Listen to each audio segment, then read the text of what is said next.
So I've got all these Anker power banks, but which one is the best for you? Stay tuned to find out. So today I'm looking at the Anker Zolo, I'm looking at the Anker 737, I'm looking at the Anker 533, and I'm looking at the Anker PowerCore. So all of these power banks are powerful enough to charge up high drain devices like laptops and iPads. This is the most expensive, and you can get this now between £80 and £100. The Anker Nano and the Anker Zolo both are around £30, and the Anker 533 is around £25. This is probably my least favourite, and the reason it's my least favourite is because it charges at 18 watts, which is really slow. It's 10,000 milliamp hour battery, which is absolutely fine, but it does charge really slow at 18 watts. I've also found that when I'm charging it, sometimes it just doesn't charge, even if I'm charging it over USB-C, because there's no indication which port I should be plugging it into. So it's probably user error, and I'm probably plugging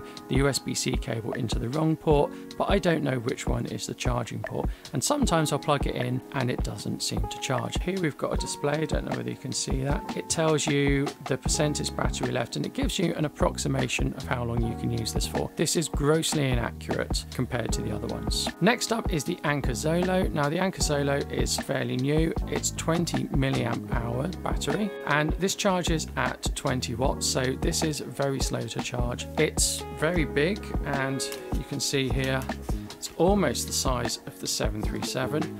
Obviously it does come with its own cable, which is useful, and it's a braided cable, and it's quite strong. It's it's not going to fall out of its attachments, and I have no real problems with this whatsoever. This is really quite useful. Next is the Anker 737. Now this is really expensive. It's got one USB-A port and two USB-C ports. There has been quite a lot of discussion online that once you get past 300 charges with this, it does lose some performance. I haven't got past 300 charges, and if you scroll through the display, which is quite fancy, it tells you how many charges you've done. The estimated time left is probably the best on this, but this is very expensive, and I don't think you need to spend this much money. And the reason you don't need to spend that much money is because for the price you could probably get 3 of these.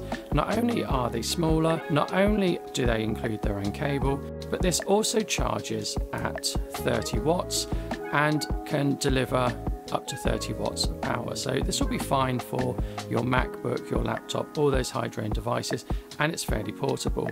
We've got included cable which you can charge with or use as power delivery. We've got one USB-C and one USB-A. This is not as fast charging as the 737, because the 737 can charge at up to 140 watts. So if you are after really fast charging, this is the one for you. But if you're after best bang for your buck and best value, I think this is the one for you, because you can get 3 of these for the price of one of these, and your laptop's not going to know any difference.